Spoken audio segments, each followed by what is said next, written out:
Hello friends, welcome to my channel Extra Learning Time.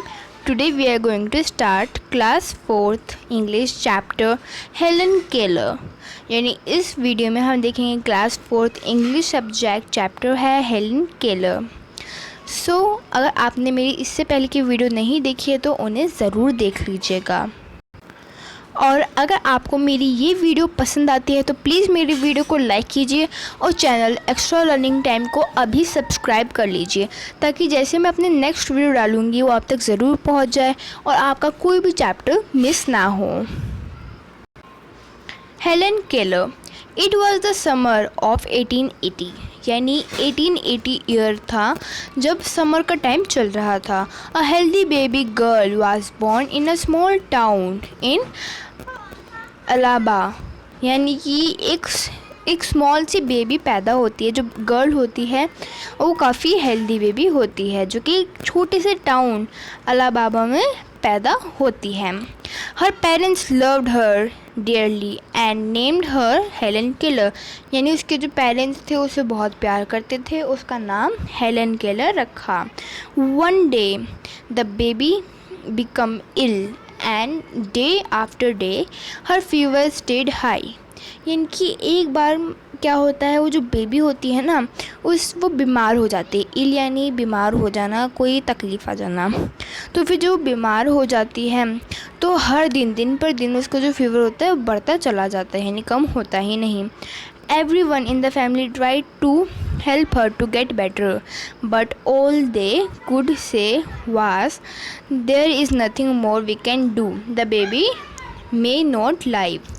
यानी कि इस तरह से उसकी तबीयत इतनी ख़राब हो गई थी कि हर कोई उनकी फैमिली में सब ने ट्राई किया कि उसकी तबीयत ठीक हो जाए, लेकिन जितनी भी उन्होंने मेहनत की उसका कोई फ़ायदा नहीं रहा क्योंकि बेबी का बुखार जो था वो उतर ही नहीं रहा था. और हर कोई ये कहने लग गया था कि अब इससे ज़्यादा हम कुछ नहीं कर सकते हैं, हमें डर है कि बेबी जो है वो नहीं बच पाएगी. यानी इस तरह से वो इतनी बीमार हो गई थी कि वो मर सकती थी. Helen lived. यानी कि जो हेलन केलर होती है ना पर वो बच जाती है. But she was not the same after her illness. लेकिन वो बच तो जाती है लेकिन वो जैसे पहली थी ना अब वैसी नहीं रहती है. उसके अंदर कुछ बदलाव आ जाते हैं. Something is very wrong her mother sad. यानी उसकी जो मदर होती है ना वो कहती है कुछ तो बहुत गलत हुआ है. यानी बच्चे के बर्ताव में उन्हें कुछ अजीब लग रहा था. At last they found out what wrong. Last time उन्हें पता चलता है कि क्या गलत हुआ होता है, क्या हो रहा था. द चाइल्ड कुड नॉट सी और हियर. यानी पहले वो काफ़ी हेल्दी बेबी थी लेकिन जब वो इतनी बीमार पड़ जाती है यानी कि वो ज़िंदा भी नहीं रहती. इतनी बीमार होने के बाद वो किसी तरह जब बच जाती है ना तब पता चलता है कि वो अब देख और सुन नहीं सकती है. The baby grew into a little girl. Her parents felt sorry for her. यानी उनकी जो बेबी होती है वो धीरे धीरे बड़ी हो जाती है लेकिन जो उनके पेरेंट्स होते हैं काफ़ी दुखी रहते हैं. Helen often cried and held on to her mother. Give the poor child what she want, her father would say.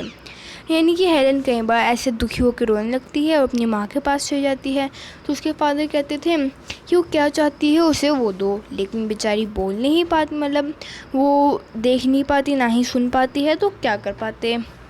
Then through Helen could not see she was a bright little girl. वैसे वो सुन और देख नहीं सकती थी लेकिन उसके बावजूद भी वो एक बहुत ही प्यारी और सुंदर लड़की थी. Some people thought Helen would not learn anything. यानी कुछ लोगों को लगता था बेचारी वो कुछ नहीं सीख पाएगी. Her mother did not agree. उसकी माँ जो थी वो इस बात को नहीं मानती थी. Helen is very smart she said and added the problem is how can we reach her. यानी कि हेलन की जो मदर होती है उस बात को नहीं मानती थी. कहती थी कि हेलन बहुत ही स्मार्ट गर्ल है और वो कहती थी कि हमें ये जो दिक्कत है ना बस दिक्कत यही है कि हम उस तक पहुंच नहीं पा रहे. यानी वो क्या चाहती है हम वो नहीं पता कर पाते. She is locked up inside herself. और वो अपने आप को एक कमरे के अंदर लॉक कर लेती है. Helen begin to grow wild. यानी हेलन जो होती है गुस्से में आ जाती है. She would not let anyone comb her hair. यानी कि वो धीरे धीरे उसका बर्ताव ऐसे ही रहता है. कभी कभी वो गुस्से में हो जाती थी, वो नहीं चाहती थी कोई उसके बाल बाए, यानी कोई भी उसके बालों को छेड़े। हर क्लोथ्स वर ऑलवेज डर्टी, उसके जो क्लोथ होते तो हमेशा गंदे रहते थे। शी वॉज ऑफन एंग्री, कई बार गुस्सा हो जाती थी। समटाइम शी इवन ले on the floor and kicked her feet, और कभी कभी वो मतलब जो फ्लोर होता है ना उस पर लेट जाती थी और अपने फीट को फ्लोर पे दे दे के मारती थी, यानी ऐसे ज़िद करती थी, गुस्सा करती थी। Her parents thought that they should find a teacher for her, यानी उनके पेरेंट्स जो होते थे उन्होंने मतलब सोचा कि हमें उसके लिए एक टीचर रखना चाहिए ताकि उसे संभाल पाए।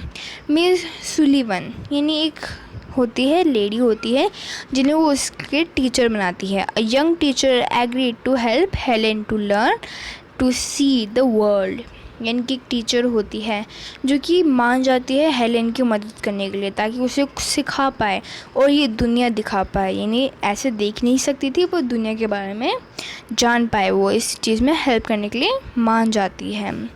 देन इसी तरह उसे कई सारी चीज़ें बताती है, कई सारी स्पेलिंग्स सिखाती है, जैसे डॉल DOLL ऐसे करके स्पेलिंग्स बताती है। She spell the word with her fingers into Helen's hand, यानी उसके हैंड से है ना फिंगर्स बनवाते हैं, यानी वर्ड्स बनवाते हैं उनकी फिंगर और हैंड की हेल्प से, यानी इसे कहते हैं हम एक्शन में जब हम बातें करते हैं तो इसे कहा जाता है, यानी कि फिंगर्स और हैंड्स की हेल्प से टॉकिंग करना। Helen's hand, yes, she made the letter with special hand sign, यानी वो अलग से स्पेशल हैंड साइन के साथ वो लेटर्स बनाती है। Helen copied her teacher and spelled doll too, यानी वो भी हेलेन जो होती है ना वो भी उसी अपनी टीचर को कॉपी करके इस तरह से वो डॉल की स्पेलिंग को बनाती है। But she did not understand what she was doing, लेकिन वो समझ नहीं पाती है कि वो कर क्या रही है। हेलेन लाइक्ड मिस सुलीवन, यानी हेलेन को है ना वो जो टीचर थी वो काफ़ी पसंद थी। She was strict but kind, यानी वो टीचर स्ट्रिक्ट थी, थोड़ी गुस्से में होती थी, स्ट्रिक्ट भी रहती थी, लेकिन वो काइंडनेस थी, यानी दिल की अच्छी थी। She spelled a lot of words for Helen, यानी वो हेलेन के लिए उसे समझाने के लिए कई सारे वर्ड्स कहती थी। On her hands day and night, यानी उनके हाथों पे ऐसे एक्शन में बातें कर करके दिन रात वैसे ही करा करती थी। टू मेक हेलेन अंडरस्टैंड, यानी हेलेन को समझाने के लिए वैसे ही करती थी। One day her teacher made Helen put her hand into running water, यानी एक दिन जो टीचर होती है ना वो हेलेन को कहती है कि तुम अपना हाथ ये रनिंग वाटर जो एक पानी के अंदर जो बह रहा है उसके अंदर डालो। Then she felt water suddenly, Helen understand that water means something wet running over her hand, यानी उस तरह से कहती है, टीचर कहती है वाटर, तब हेलेन समझ जाती है कि वाटर यानी WATER इनका मतलब होता है कोई चीज़ जो कि गीली हो, यानी जो हमारे हाथ पे एकदम से आ रही हो जो गीली कर सकती है। तो इस तरह से वो समझती थी, क्योंकि देख नहीं पाती थी, सिर्फ महसूस करना होता था। She understand that words were the most important thing in the world. Words would tell her everything she wanted to know. यानी तब जाके हेलेन समझती है कि वर्ड्स एक ऐसी चीज़ है जो कि दुनिया में सबसे ज़रूरी है, क्योंकि वर्ड से ही हम लोगों को बता पाते हैं कि हम क्या चाहते हैं, हम क्या जानते हैं। तो इस तरह से हमें पता चलता है वर्ड्स की कितनी इम्पॉर्टेंट होती है। जो लोग यानी देख और सुन नहीं पाते उन्हें कितनी स्ट्रगल करनी पड़ती है, कितनी मेहनत करनी पड़ती है ताकि वो उस दुनिया में रह पाए और यहाँ की दुनिया की चीज़ों को जान पाए। सो हमारा चैप्टर यहीं पे ख़त्म हो जाता है। मेरी वीडियो पसंद आती है तो प्लीज़ मेरी वीडियो को अभी लाइक कर दीजिए और चैनल को तुरंत सब्सक्राइब कर लीजिए ताकि जब भी मैं नेक्स्ट वीडियो डालूँ आप तक ज़रूर पहुंच जाए और आप इसी तरह के इंटरेस्टिंग चैप्टर देख पाए और आपका कोई भी चैप्टर मिस ना हो। Thank you for watching my video.